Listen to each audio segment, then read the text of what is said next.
If this video needs a second part, you guys, I'll come back to it. But when I was molested when I was younger, it didn't. Why are you looking like that?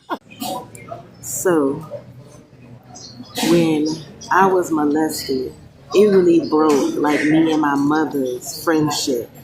And as I progressed with God, He began to develop me to understand, everything.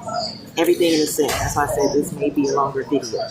So, when God talked to me about it, at first I didn't want to deal with it always because I was like, I'm over it, God. Like, it happened. I don't forgive Him in a stance for which He knew not to do. But where He was innocent, I forgive Him, but I don't hold no grudges against Him. Now, my mom and them felt like I just always held it against Him or antagonized Him throughout the years, but that wasn't true.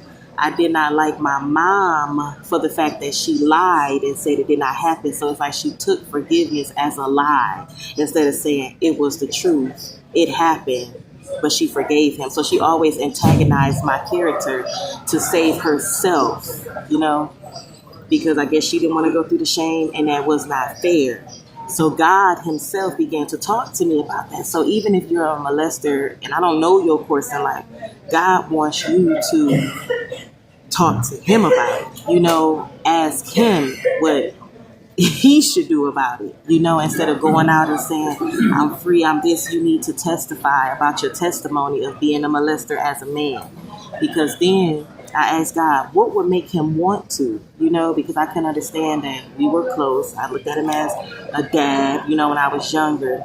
He reminded me of a letter that I wrote this boy, and the letter never got to him. So the letter provoked him to like me instead of my mom. And at first I feel so condemned. I feel so bad because, of course, a parent is like, you shouldn't be writing them boys. You shouldn't be, this, that. God said that's not true. He was the only man in my life at that time that ever made me feel beautiful as a brown-skinned girl. I wasn't being cracked on. I wasn't being picked on. And I honored Him for that. And that letter slipped out my pocket, and my mother's husband read it, which led him to, touch me. If he was looking at me before that, I didn't know. But I know the letter is what, enticed him. Because he asked me, you really feel this way about him? I said, yeah. And he said, I'm not going to show your mama this letter. That's what he said. And I said, well, thank God, shit.